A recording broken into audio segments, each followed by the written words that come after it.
Bonjour, alors une nouvelle vidéo qui va comporter deux volets. Le premier, ça concerne mon acquisition des images à partir de cartes que je viens décharger sur mon ordinateur.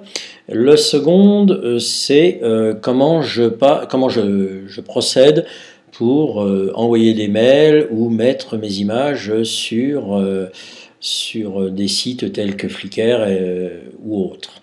Voilà, on va commencer donc maintenant par voir comment je procède dans mon flux pour venir décharger mes cartes sur mon ordinateur. J'insère une carte dans le lecteur du MacBook Pro. Voilà, automatiquement, puisque j'ai configuré traitement d'image en lui disant dès que tu vois une carte de ce type, tu me lances photomécanique, puisque c'est de lui dont il s'agit. Automatiquement, la fenêtre d'ingestion des images s'ouvre et à partir de là, je vais pouvoir télécharger mes images avec une facilité et une rapidité déconcertantes sur mon ordinateur. Primary Destination, c'est donc l'endroit où on va retrouver mes images. J'ai créé un dossier dans mon dossier Picture. La seconde destination pourrait être un backup, si je souhaitais en faire un. Ce que je conseille, bien sûr, mais là, j'ai pas de disque, donc je vais pas le faire. Copy Locked, Unlocked, photo, ce sont simplement les photos qui ont été taguées au niveau du boîtier, de façon à ce qu'elles soient préservées d'un effacement. On va copier celles-là, ou celles qui sont locked, ou celles, et ainsi de suite, celles qui sont unlocked. RAW and non-RAW, c'est RAW and JPEG, choisissez ce que vous voulez. Les IPTC, pardon. Les IPTC, c'est quand même un des gros points forts avec la rapidité de photomécanique. J'ai créé ici un type d'IPTC simple, dans lequel j'ai mis la date, qui est la date de prise de vue, la ville, l'événement. Donc, à partir d'ici, je vais pouvoir déterminer renseigner mes champs, ajouter des mots-clés.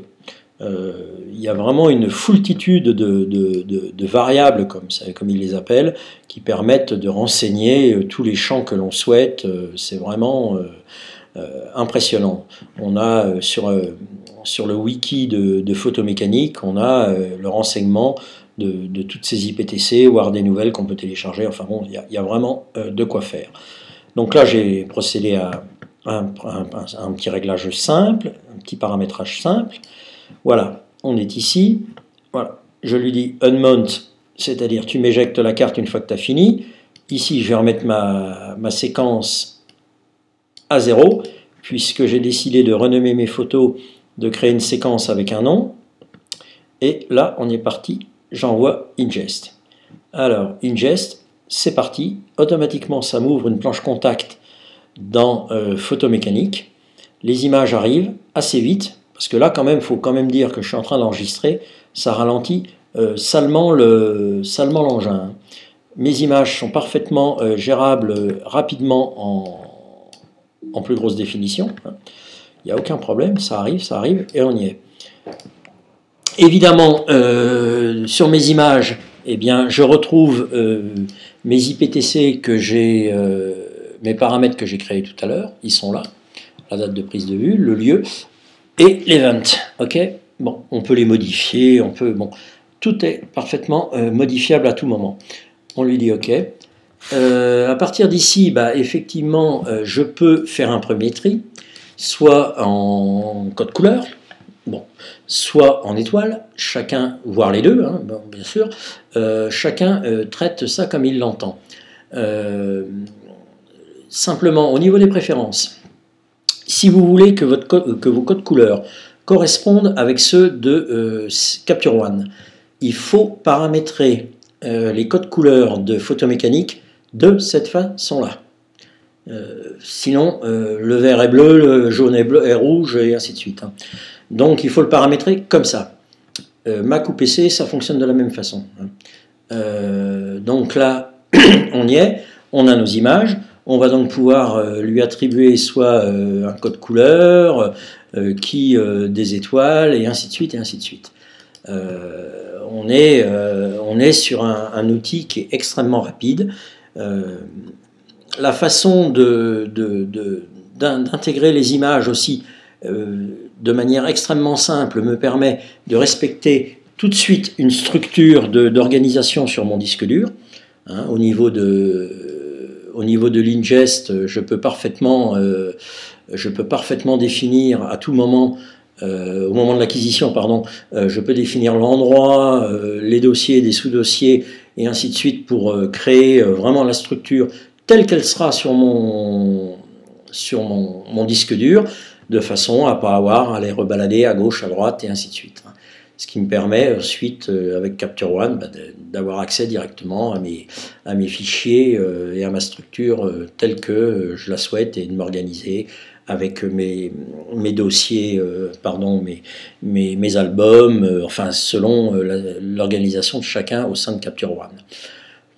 Bon, voilà, c'était d'abord la première chose que je voulais vous montrer. Ça, c'est le côté clair, on va dire, de photomécanique. Il en a un qui est un petit poil plus sombre, évidemment, c'est que ce logiciel a un coût. Et il n'est pas négligeable, puisqu'il coûte quand même, et il vaut quand même 150 $. Grosso modo, 140 € au cours du jour. Donc, c'est quand même pas négligeable.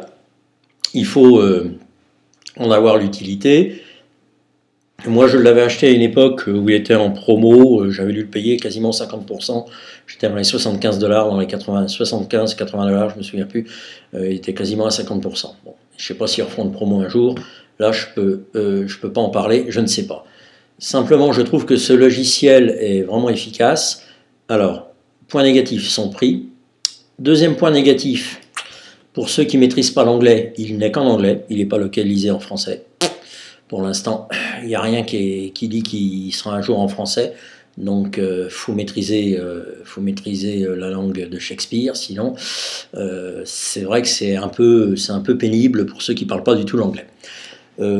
Troisième petit point négatif, c'est un logiciel qui n'évolue pas beaucoup, il n'évolue pas vite.